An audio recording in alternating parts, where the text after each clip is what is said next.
Your Excellencies, the two presidents of the two houses of the Nepalese Parliament, Excellencies, distinguished ministers, parliamentarians, and friends.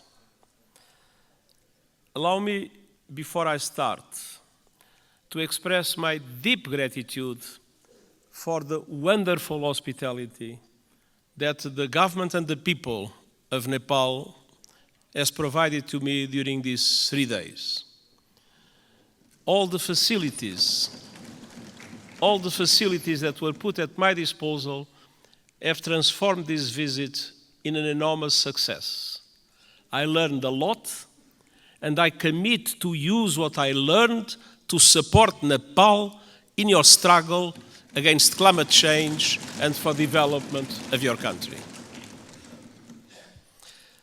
When I am here, I am twice at home. I'm at home because I am in Nepal, and I'm at home because I am in a parliament. And I was 18 years in my own parliament. So allow me to call you dear colleagues. It is an honor to be here with you today and a privilege to be back in beautiful Nepal. My first visit was in 1978. And every time I have visited, I have been astounded. And this trip has been no exception. What I've seen and experienced in the past few days will stay with me always. The sunlight hitting the Himalayas, the warmth of the people, the richness of your cultural diversity, and of course, the sanctity of Lumbini. I thank the government of Nepal for your invitation, your hospitality, and your welcome to me and to my delegation. Excellencies, we meet today amidst a world in turmoil. Decades of progress on poverty and hunger are being reversed in large parts of the world. Inflation is undermining household and national budgets. Families and countries alike face financial crises. Women are underrepresented and underpaid. And I recognize the enormous effort that Nepal is doing in the way for gender equality, full gender equality, and I praise your efforts and its results. Violence and conflict abound. While the conflict in the Middle East is thousands of miles away, Nepalis were among the many victims of Hamas' brutal attacks in Israel. I send my sincere condolences to the families of the 10 Nepalese students who were killed and express my best wishes for the safe return of Mr. Bipin Joshi, who is missing. Distinguished parliamentarians, as geopolitical tensions rise, global divisions are becoming deeper and more dangerous. And smaller countries fear becoming collateral damage in competition between the great powers. And climate catastrophe is accelerating with a deadly force. In responding to this crisis, the world could learn much from Nepal. This country is a promoter of peace, a champion of multilateralism, and a staunch supporter of sustainable development and climate action. Nestled between two great powers, you have forged your own paths to safeguard your sovereignty and your independence. And your journey over the past 20 years has been wonderful to see. A new republic with a new constitution as the UN Charter at its heart. You were quick to embrace the Sustainable Development Goals and are making progress on many of them, independently of the difficult financial conditions that developing countries face in today's unfair world. Your country has successfully calmed the storms of conflict and moved from war to peace, a process the United Nations has been proud to support. Dear parliamentarian colleagues, Nepal does not stand still. Your dynamic story of progress continues today. Your graduation from least developed countries status is imminent, and the United Nations is committed to supporting a smooth transition. And you are preparing the final stages of our Nepal's-led peace process, healing the wounds of war through transitional justice. A process to bring peace to victims, families and communities haunted by questions and scared by injustice, and help put the past to rest. Transitional justice can play a vital role in securing lasting peace, but we all know it's not easy. By nature, is a delicate and complex process. We know that transitional justice has the greatest chance of success when it is inclusive, comprehensive, and has victims at its heart.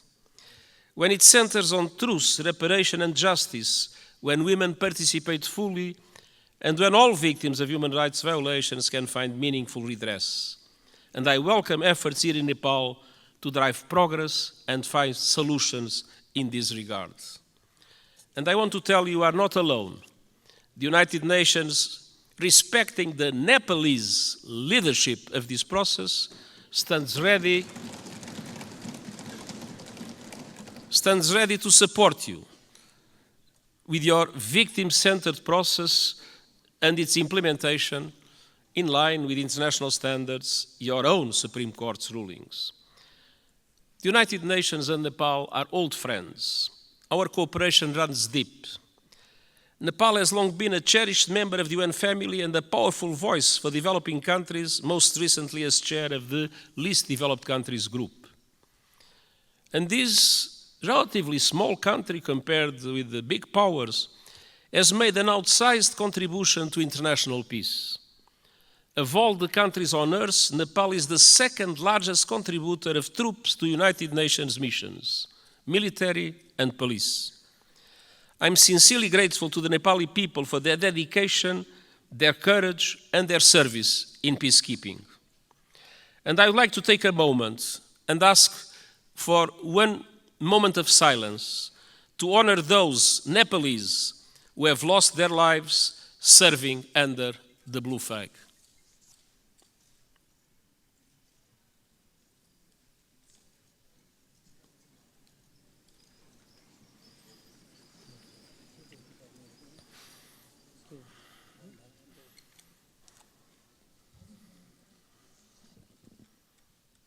हामी मौन धारणको लागि 1 minute साथ दिनेछौँ।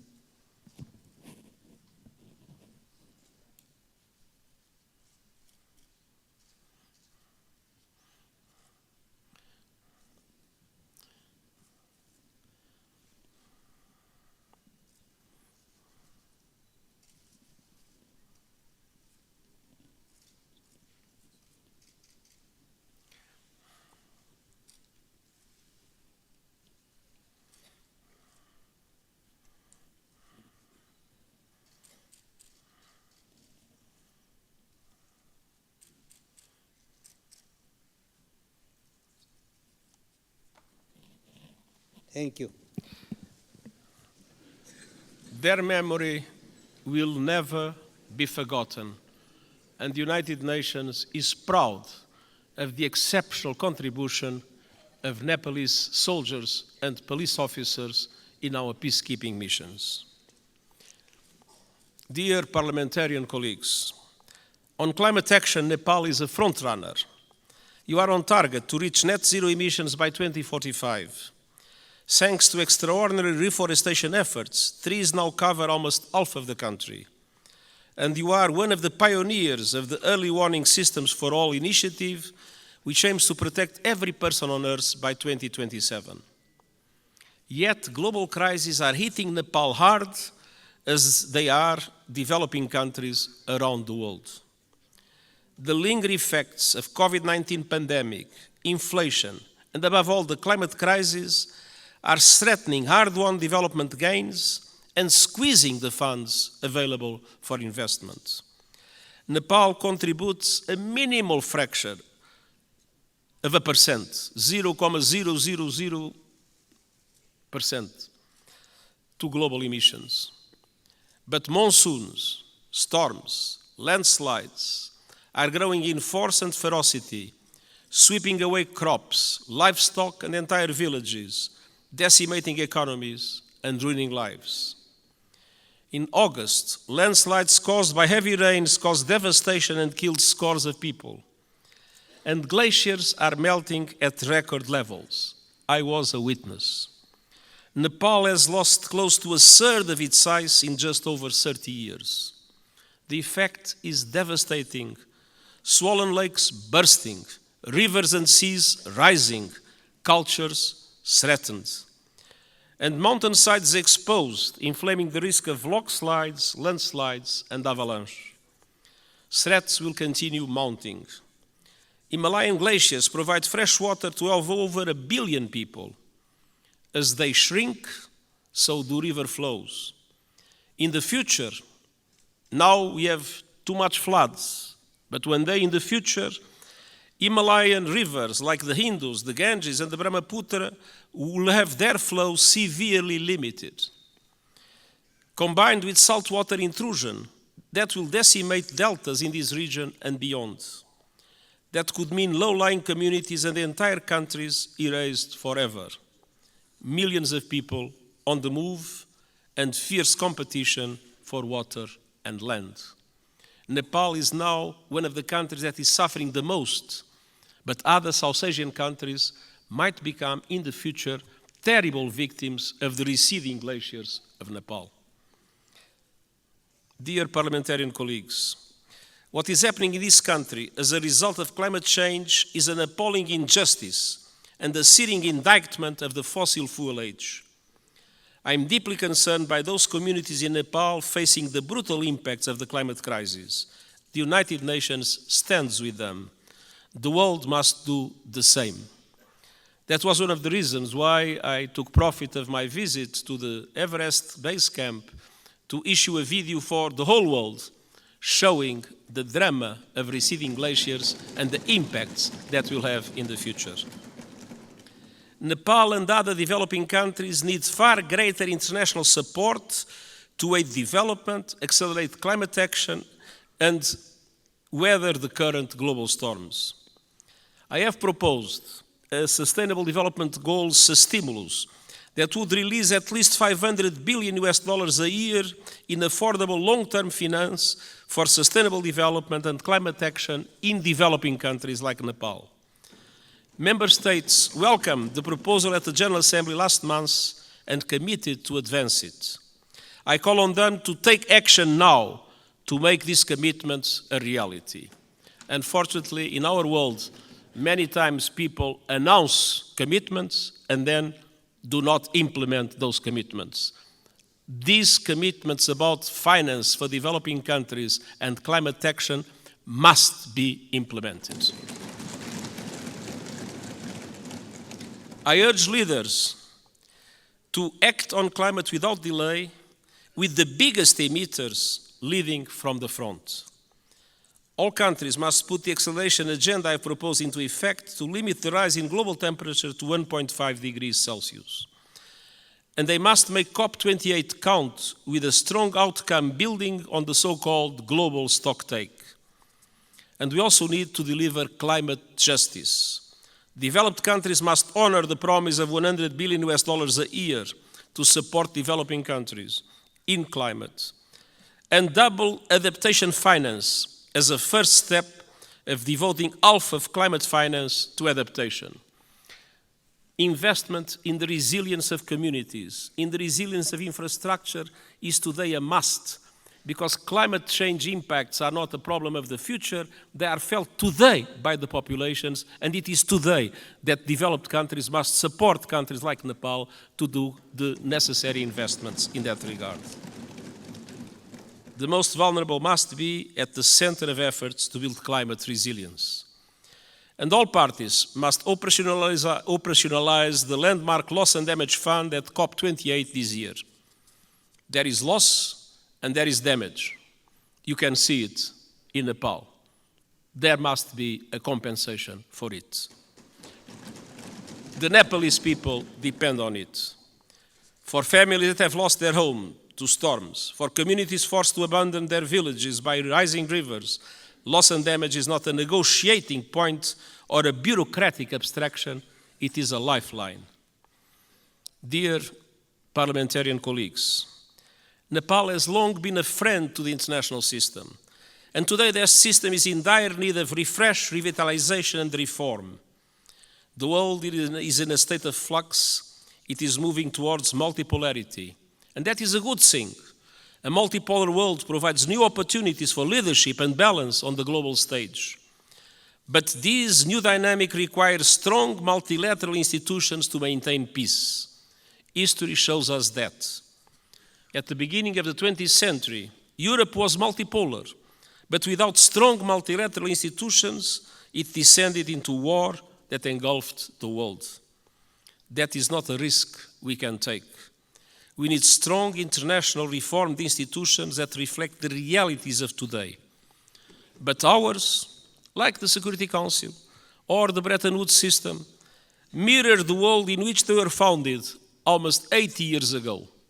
They correspond to 1945. They do not correspond to what is the world in 2023. That must change. Developing countries must have far greater representation in international institutions. I have called for reform of the outdated United Nations Security Council, and I have proposed measures to reform the global financial architecture so that it better represents developing countries and responds to their needs. And these proposals are gaining traction at this year's United Nations General Assembly and beyond. But of course, there is always the resistance of those that benefit from the present unfair systems. The United Nations Summit of the Future next year is an important chance to push further progress, and I count on Nepal's support to help make the change we need a reality. Dear parliamentarian colleagues, multilateralism must both reflect the world and respond to it. That means creating the institutions and tools we need to address new threats and to seize new opportunities. Today, technology is an example of both. It can solve problems and spur development, or it can entrench divisions and inflame inequality. Today, it's doing too little of the former and too much of the latter. We need a global response to the technologies that are changing the world at astonishing speed, to harness them for the good of humanity. And all countries must have a say, not only the most rich countries in the world that have more resources to develop those new technologies. My high-level board on artificial intelligence includes experts from G77 countries, the Global South. It will report this year, so member states can consider global governance options for artificial intelligence. And it must also bring the benefits of technology to all and ensure that a new technological era, no one is left behind. This is the purpose of the Global Digital Compact the United Nations is proposing. It aims to bring together governments and industry to ensure that technology works for all and accelerate the Sustainable Development Goals. And I hope the Summit of the Future will be an excellent chance to push progress. As a steadfast champion of multilateralism, peace, and developing countries' interests, Nepal will be a vital ally at the summit. Dear parliamentary colleagues, it has been my great pleasure to visit this extraordinary country over the past few days. What I've seen confirms a simple truth. Nepal is a friend of the world, so the world must be a better friend to Nepal. And the United Nations will never stop fighting to make that a reality, and I thank you.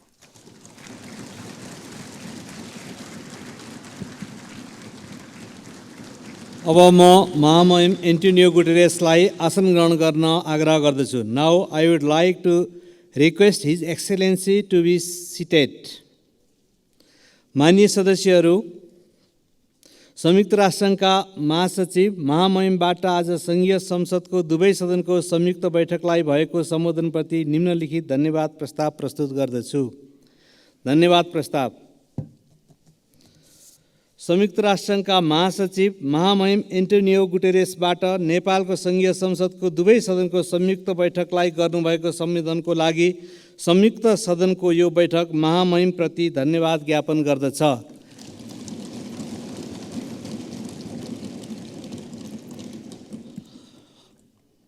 Motion of thanks. This joint sitting of the Federal Parliament of Nepal expresses its gratitude to the Secretary General of the United Nations, His Excellency Antonio Guterres, for his address to the joint sitting of the both House of the Federal Parliament.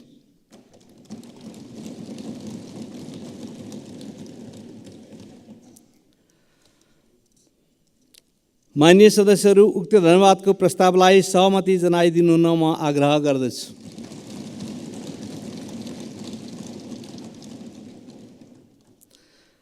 माननीय सदस्यहरू, यो बैठक स्थगित भए पश्चात सम्पूर्ण माननीय सदस्यहरू आफ्नो स्थानमा उभिएर महासचिव महामहिम एन्टोनियो गुटेरेसलाई बिदाई गरिदिनु हुन म आग्रह गर्दछु।